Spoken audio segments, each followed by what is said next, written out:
Well, in September of 2005, we launched the Bollard Online. We are a exclusively local publication, modeled largely on the now defunct Casco Bay Weekly, which was also exclusively local. We cover city issues, school board, crime, societal issues, as well as arts and entertainment. The sort of arts and entertainment often that the mainstream press isn't paying attention to. We have a full listings for all the goings-on around town, and we try to approach the city issues from an alternative news weekly angle, get the side of the story that the mainstream press, the daily, in this case, daily paper is not covering, and to get stories that they're not covering, and to break some stories quicker than the daily. I really love Portland. It was heartbreaking to me to lose the job at Casco Bay Weekly in 2002. And it was important to me, if I was going to live here, and this is exactly where I wanted to live, to continue this kind of work, to be able to provide something that tells people what's really going on in this city, to write intelligently and at times entertainingly about the issues that are going on in this city. So that's really what my main motivation was. That's what keeps me going, is the ability to keep on top of things here and to be able to tell our readers the real story of what's going on. We do intend to go into print next year, next spring, and we'll be looking at doing a free quarterly publication that, just like the Bollard, which it'll be called the Bollard as well, is exclusively focused on Portland. This will be a venue for our longer stories, magazine-length feature cover stories. We'll be doing some photo spreads there, and just some longer, more in-depth pieces on the arts and the like that way. So, well, I really love the work. I love reporting. I love writing. I love working with other people on writing, and really, it's a labor of love. Absolutely, it's fun for me to do. I find it interesting. And for me also, the thrill of finding a story that's going to be helpful to people who live here, to kind of uncover something that people need to know. There's a real satisfaction in that, in the feeling that I'm actually contributing something to the community, that I'm helping to get the truth about whatever it happens to be out there, so that the folks living here in Portland can make better decisions. It may inspire people to write letters, to show up at the city council meeting, to run for office themselves. Who knows? But yeah. Can you think of some examples of where your reporting has made a difference of that sort? Yeah. Well, certainly in the coverage that we've done of the proposed expansion of the so-called drug-free safe zones around town, we know that our coverage of that issue has given pause to the city officials who are in a position to actually implement these zones, and are now have put this issue on the back burner while there's further study of it. Also, we were one of the first to come out with a major story on the state of Maine's fishing industry. Portland is the hub of that industry. And after we came out with our special report showing that the industry is in some very dire straits, we've since seen major pieces on the same topic in the print papers, most notably the Portland Press-Herald and the Portland Forecaster, which again subsequently have done stories on the same subject.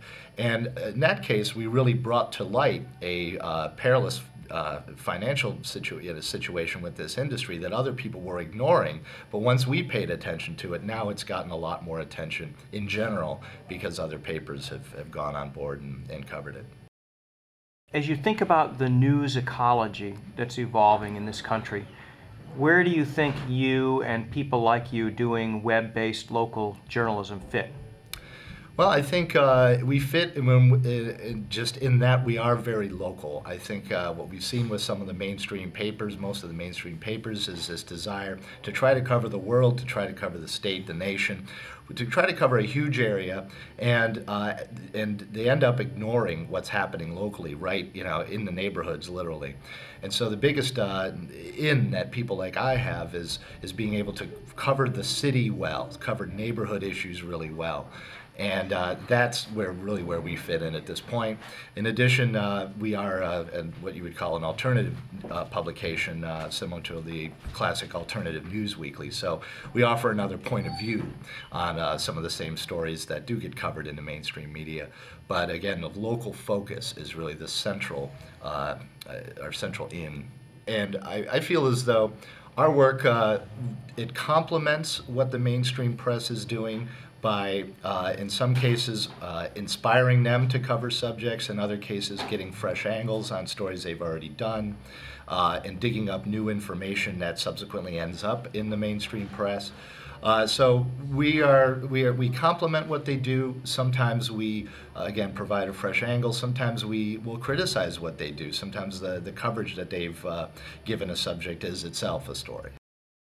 I really do make a point of trying to make sure, of course, that I have all the facts straight. But most importantly, I think I spend most of my time writing trying to make sure that the flow of the story engages people. That's part of my attraction to the alternative, as quote-unquote news, is that you can have a lead that's very catchy, and you can tell the story in a story-like way rather than your just classic pyramid or inverted pyramid style. Mm-hmm. So I work very hard to make the stories readable, to make them accessible, to make sure that the flow of information is keeping the readers hooked, mm-hmm. and keeping them engaged in the story throughout. So that's really where a lot of the time goes in, because exactly, we're not just plugging in facts and as a daily newspaper would often do, and part of that is because we're on the web, we don't have to meet those kind of deadlines. I can take the time to really try to craft a piece. In my opinion, of course, if people are bored after the first paragraph, it doesn't matter. You've lost them. You've lost the whole game in that sense. So it's very important to make sure people are going through as much of the text of the stories as possible. What's your greatest fear about this project? I would say just that my ability to do the administrative and business angle is not going to be up to snuff. That is not my strength. It's not, it hasn't been part of my background. I very much came from the editorial side. And as I learn more and more about how to administrate a small business and how to go into print and dealing with these kind of things, I'd say my biggest fear is that I will make some mistake based on inexperience, and that that would hurt us financially. Last question: where do you see yourself being with this in 10 years? In 10 years, I see our print publication being monthly. I see that our print publication being the foremost monthly publication in the state of Maine. And I see our web publication becoming even stronger. I see us adding more people to the website, making the site more dynamic with more video content and just more exciting graphic content in general. So I see us with a very strong web presence, but also a very strong print presence in Maine. And because we're so locally focused, I have no aspirations to make it anything bigger than the state of Maine, for example. And of course, really we're talking about Portland, and to the extent that other people in Maine would be interested in Portland news or state issues that impact Portland, they'd be reading it.